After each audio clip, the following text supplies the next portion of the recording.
2012 movie. But could humankind really reach its end in 2012? Warped by a secret planet shared by an angry sun or thrown over the body by spreading continents? And did the ancient Maya, whose empire peaked between AD 250 and 900 in what is now Mexico and Central America, really predicts the end of the world in 2012?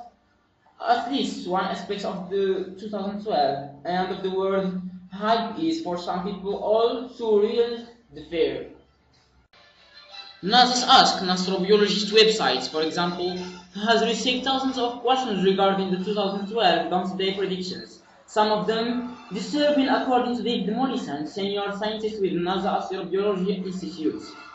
A lot of the some-miters are people who are genuinely frightened, Morrison said. I have two teenagers who were considering killing themselves because they didn't want to be around when the world ends, he said. Two women in the last 2 weeks said they were contemplating killing their children and themselves, so they wouldn't have to suffer through the end of the world. Fortunately, with the help of scientists like Morrison, most of the predicted 2012 cataclysms are easily explained away. 2012, the first myth. Maya predicts the end of the world in 2012. The Maya calendar doesn't end in 2012, as some have said, and the ancients never viewed that year as the sign of the end of the world, archaeologists say. But December 21st, 2012, give or take day, was nonetheless momentous to the Maya. It is the time when the largest grand cycle in the Mayan calendar overturned and the new cycle begins, said Anthony Evney, Maya expert and archaeologist, Colgate University in Hamilton, New York. The Maya kept time on a scale few other cultures have considered. During the empire's heyday, the Maya invented the long count, lengthy circular calendar that transplanted the roots of Maya culture all the way back to creation itself, Avni said. During the 2012 winter solstice, time runs out of the current era of the long count calendar, which began at what the Maya saw as the dawn of the last creation period, August 11th, 3114 BC. The Maya world that day, which preceded their civilization by thousands of years, as day 0 or 1300. In December 2012, the lengthy era ends as complicated circular calendar will roll over again to day 0, beginning another cycle. The idea is that time gets renewed, that the world gets renewed all over again, often after a period of cess, the same way we renew time on New Year's Day or even on Monday morning, said Evney, author of The End Time, the Maya Mystery of 2012. 2012, the second myth. Breakaway continents will destroy civilization. In some 2012 doomsday prophecies, the Earth becomes trapped as it undergoes foreshifts. The planet's crust and mantle will suddenly shift, spinning around Earth's liquid iron outer core like an orange peel spinning around its fleshy fruits.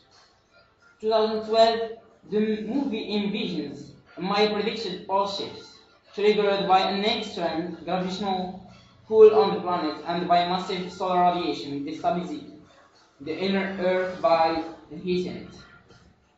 Breakaway oceans and continents dump cities into the sea and spawn earthquakes, tsunamis, volcanic eruptions, and other disasters. The sixth or third myth in 2012, Maya had clear predictions for 2012. If the Maya didn't expect the end of time in 2012, what exactly did they predict for that year? Many scholars who pored over the scattered evidence on Maya monuments say the empire didn't leave a clear record prediction that anything specific would happen in 2012.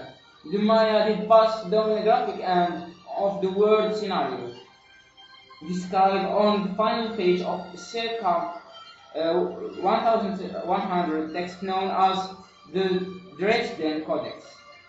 The documents describe the world destroyed by floods, and the scenario imagined in many cultures and probably experienced on less apocalyptic scale by ancient peoples. The Lycan is cycle to our own New Year period, when the closing of an era is accompanied by the frenetic activities and stress, followed by a rebirth period, when many people take stock and resolve to begin living better. In fact, Afni says the Maya weren't much of predictions. The whole scientific scale is very past directed, not future directed, he said. What you read on these monuments of the long count are events that connected Maya rulers with ancestors and the Darwin. The farther back you can plant your roots in deep time, that better arguments you can make that you are legit, as we say. And I think that's why these Maya rulers were using long count time. It's not about fixed predictions, about what's going to happen.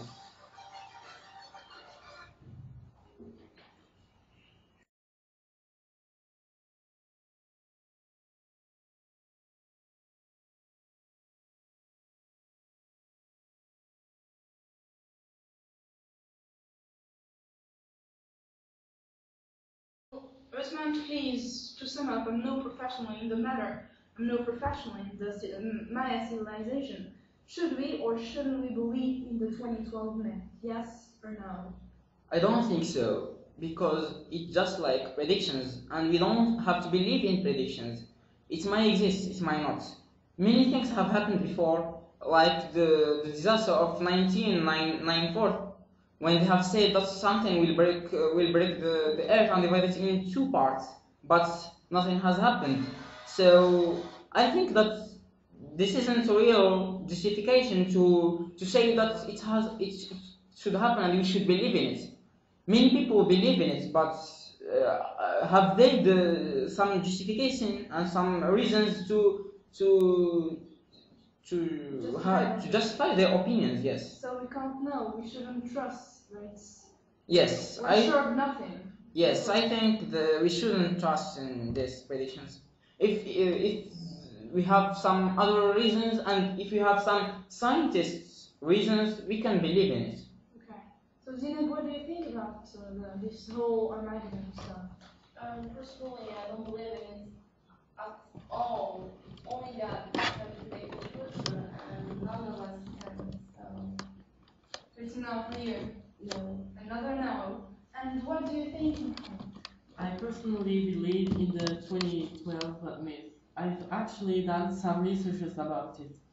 My doctoral thesis was about the Maya civilization, and all their predictions become true.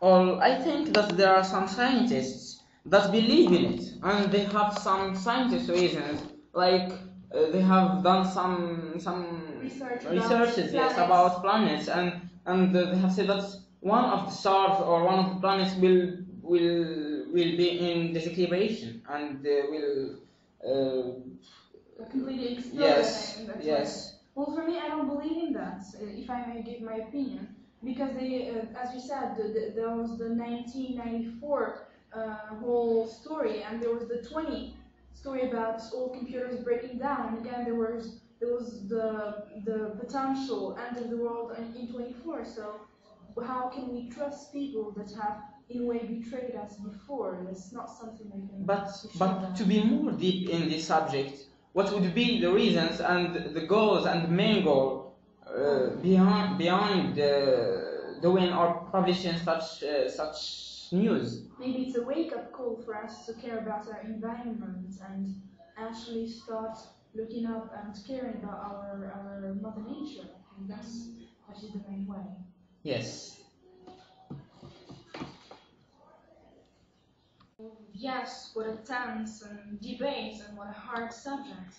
Well, let's move on. And last but not least, and to keep within the Armageddon subject, we selected, or more accurately, our artist, Muhammad, selected the best movie of the decade. Yes, the best movie, the very best movie of the decade. So, Muhammad, tell us about the moral behind the movie The Day After Tomorrow. We have to understand that all of us live in one globe. It means that we share it, and if we destroy it, we destroy our lives and others' ones. We have to think about that. We have to understand